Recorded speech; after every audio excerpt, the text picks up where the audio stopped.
हिमालय की ऊंचाई पर बर्फ से ढकी कैलाश पर्वत की गोद में वह परम शांति थी, जहां कोई सांस भी ले तो वह भी ध्यान की गहराई में विलीन हो जाए। गंगा की धारा शिव जी की जटाओं से गिर रही थी, मंद मंद वायु बह रही थी और पार्वती माता ध्यान मग्न थीं। उस दिन की विशेषता कुछ अलग थी। वातावरण में कुछ प्रश्नों की आहट थी, जिनका उत्तर स्वयं देवों को भी सहज नहीं होता। उसी क्षण आकाश में एक दिव्य रथ प्रकट होता है। रथ स्वर्णमयी है, उसके पहिए कमल की पंखुड़ियों जैसे प्रतीत होते हैं और रथ की छाया पड़ते ही फूलों की वर्षा होने लगती है। वह रथ कोई और नहीं, स्वयं माता लक्ष्मी चला रही थीं।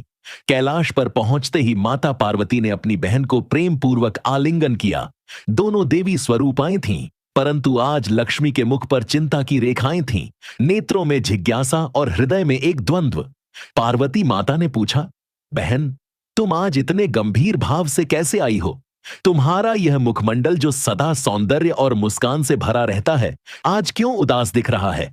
माता लक्ष्मी ने धीरे से उत्तर दिया, बहन, मैं एक ऐसे प्रश्न को लेकर आई हूं जिसका उत्तर मैं वर्षों से खोज रही हूं, परंतु उत्तर किसी ने नहीं दिया। अब मैं तुम्हारे और महादेव के पास ही आई हूं, शायद यहां मुझे समाधान मिल जाए। शिव जी ने नेत्र खोले। वे पहले से ही इस आगमन के उद्देश्य को जान गए थे, परंतु मौन उनकी पहली शिक्षा थी। उन्होंने कहा, पूछो देवी, हम उत्तर पाने का प्रयास करेंगे। लक्ष्मी जी ने गंभीर स्वर में कहा, प्रभु, मैंने पृथ्वी पर विचरण किया है। युगों से देख रही हूं कि कलयुग में स्त्रियां धर्म से भटक रही हैं। एक ऐसा पाप मैं देख रही हूं जो पूर्व युगों में नहीं था। अब अनेक स्त्रियां अपने पतियों से संतुष्ट नहीं हैं। वे पराये पुरुषों की ओर आकर्षित हो रही हैं। उनके मन में वासना, आकर्षण और मोह जन्म ले रहा है। यह कौन सा पाप है जिसका ऐसा परिणाम है? क्यों एक स्त्री जो सदा सतीत्व की मूर्ति मानी गई, वह अपने धर्म से गिरने लगी है? यह प्रश्न कैलाश को भी कंपा गया। वायु थम गई, पवन झुक गया और तप में लीन पर्वतियों ने अपना ध्यान वहीं केंद्रित कर दिया। शिवजी थोड़ी देर मौन रहे, फिर बोले, देवी, यह प्रश्न गूढ़ है परंतु सत्य है। इस उत्तर के लिए तुम्हें श्री हरि से ही मार्गदर्शन लेना होगा, क्योंकि उन्होंने सृष्टि के प्रवाह को जानने के लिए ब्रह्मा को भी तत्व दिया था। उसी क्षण एक प्रकाश प्रकट हुआ, समस्त दिशाएं दीप्त हो उठीं। श्री हरि विष्णु अपने पूर्ण तेज के साथ प्रकट हुए। उनके साथ गरुड़ भी थे, किंतु वे वहीं रुक गए जहां से दर्शन सीमित हो सके। श्री हरि ने लक्ष्मी को प्रणाम करते देखा और करुणा से मुस्कुराए। देवी, तुम्हारा प्रश्न केवल तुम्हारा नहीं है, श्री हरि ने कहा, यह उन हजारों पतियों का भी प्रश्न है जो स्त्रियों के इस आकर्षण से पीड़ित हैं। यह उन माता पिताओं का भी प्रश्न है जिनकी कन्याएं विवाह के बाद भी परायों की ओर देखती हैं। यह धर्म का भी प्रश्न है और इसका उत्तर आज मैं तुम्हें दूंगा। लक्ष्मी जी हाथ जोड़कर बैठ गईं। पार्वती माता भी ध्यानस्थ हो गईं। शिवजी ने अपनी त्रिनेत्री दृष्टि से सबको आशीर्वाद दिया कि वे सत्य को समझने के लिए सक्षम हो सकें। विष्णु जी बोले, स्त्री पराये पुरुष की ओर तभी आकर्षित होती है जब उसके भीतर इन 10 पापों में से कोई पाप या दोष जन्म ले लेता है। ये पाप उसके वर्तमान जीवन के भी हो सकते हैं और पूर्व जन्म के भी। ये दोष भीतर रहते हैं और जब समय आता है तो वे बाहर प्रकट होते हैं और फिर स्त्री सोचती है कि यह उसका स्वभाव है, जबकि यह उसका स्वभाव नहीं, उसका संस्कार और कर्म का परिणाम होता है। श्री हरि बोले, देवी, प्रथम पाप है असंतोष। जब कोई स्त्री अपने पति में, अपने घर में, अपने जीवन में संतोष नहीं करती, तब उसका मन व्यर्थ की इच्छाओं में भटकता है।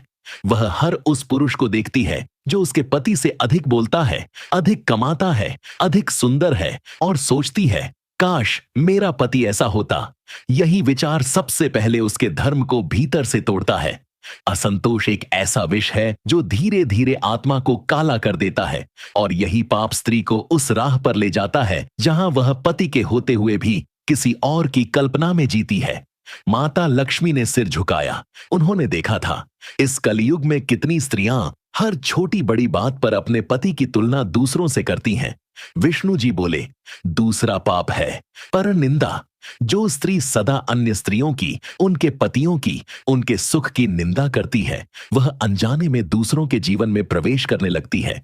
वह मन ही मन सोचती है, वो क्यों सुखी है और मैं नहीं। इस निंदा की अग्नि धीरे धीरे उसके चित्त को वासनामय कर देती है और वह उस पुरुष की ओर खींचने लगती है जिसकी प्रशंसा वह पहले निंदा में करती थी। शिव जी ने ध्यान से सुना। उन्होंने पूर्व युगों में ऐसे कई उदाहरण देखे थे। तीसरा पाप है वासना। जब कोई स्त्री अपने रूप का, शरीर का, श्रृंगार का, दिखावे का उपयोग पर पुरुषों को रिझाने के लिए करती है तो यह न केवल उसका पतन है बल्कि समस्त कुल का पतन है। वह अपने सौंदर्य को मोहक बनाकर दूसरों के ध्यान की भूखी बनती है। ऐसा करते हुए वह यह भूल जाती है कि स्त्री का सौंदर्य उसका आत्मिक तेज होता है, न कि भोग की वस्तु। जब वह स्वयं को भोग्य रूप में देखने लगती है तब वह दूसरों की दृष्टि में उतर जाती है। पार्वती माता ने करुणा से कहा, प्रभु, पर यदि समाज ही उसे वस्तु के रूप में देखे तो वह क्या करे? विष्णु जी बोले, जो आत्मा जागरूक है वह समाज के विपरीत भी खड़ी रह सकती है। जो अपने अंतःकरण को शुद्ध करती है उसे कोई प्रदूषित नहीं कर सकता। चौथा पाप है कुसंग। एक स्त्री चाहे कितनी भी पवित्र क्यों न हो, यदि वह उन स्त्रियों के साथ बैठती है जो पर पुरुषों की बात करती हैं, उनकी तुलना करती हैं, अपने पति को कोसती हैं, तो धीरे धीरे वह भी उन्हीं जैसी बन जाती है। संगति का प्रभाव अनंत होता है। अब तक माता लक्ष्मी का मुख गंभीर हो गया था। पांचवां पाप है पति की अवहेलना। जब कोई स्त्री अपने पति को छोटा समझने लगती है, उसके प्रेम, उसकी मेहनत, उसके त्याग को तुच्छ मानती है, तो वह अपने मन में एक ऐसा स्थान बना लेती है जिसे कोई पराया भरने आता है। यही रिक्त स्थान उसे पतन की ओर ले जाता है। विष्णु जी थोड़ी देर रुके, फिर बोले, छठा पाप परदृष्टि। जब कोई स्त्री पराये पुरुष को देखकर, उसके गुणों को देखकर अपने पति में दोष देखने लगती है, तब वह अज्ञान के गड्ढे में गिरने लगती है। वह सोचती है कि दूसरे का जीवन अधिक सुंदर है, जबकि सत्य यह है कि हर जीवन में संघर्ष है। सातवां पाप है धर्म से विमुखता। जब कोई स्त्री व्रत, पूजा, ध्यान और धर्म की राह छोड़ देती है, तब उसका मन इंद्रियों की ओर दौड़ता है।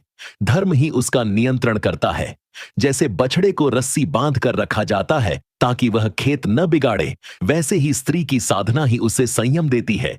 जब यह साधना छूटती है तब उसका मन इच्छाओं का गुलाम बनता है। आठवां पाप है पर पुरुष से अकेले में संवाद।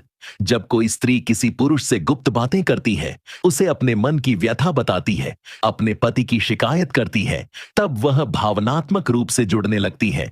यही जुड़ाव धीरे धीरे वासना में बदलता है और फिर उसका धर्म नष्ट होता है। नवाम पाप है पूर्व जन्म का अधूरा पाप। कभी कभी कोई आत्मा पूर्व जन्म में किसी से प्रेम करती है, पर वह संबंध अधूरा रह जाता है। वह प्रेम वासना बनकर जन्मों तक पीछा करता है। यदि वह आत्मा पुनः स्त्री रूप में जन्म लेती है और वह पुरुष किसी अन्य रूप में, तो उनके बीच आकर्षण स्वतः उत्पन्न होता है। यह आकर्षण भी पाप ही है, क्योंकि इस जन्म में उनके बीच धर्म नहीं, भटकाव होता है। 10वां और सबसे बड़ा पाप आत्मविस्मृति।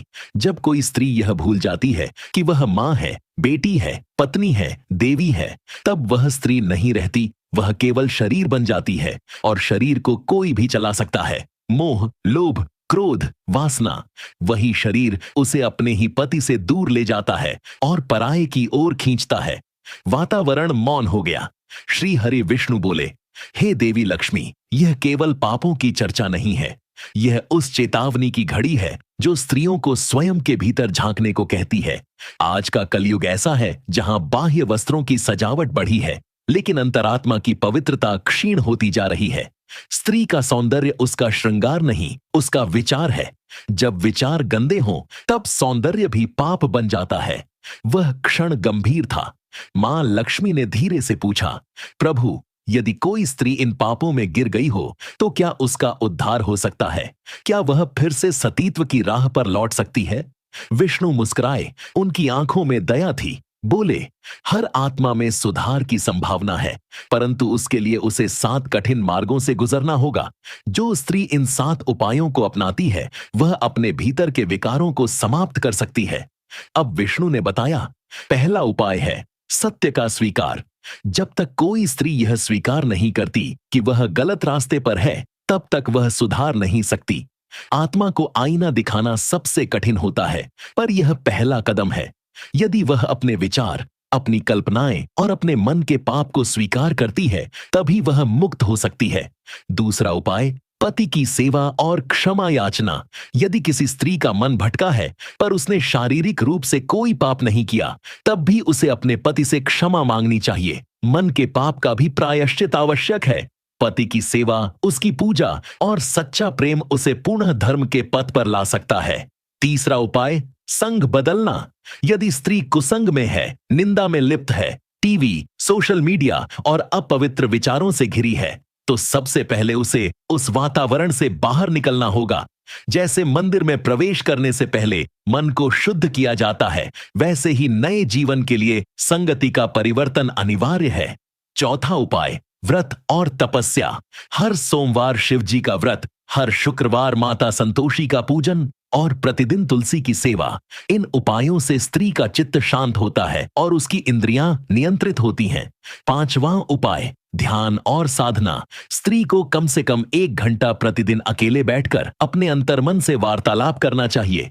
राम नाम, कृष्ण नाम या शिव मंत्र का जप मन को पवित्र करता है और भीतर के दोषों को बाहर निकालता है।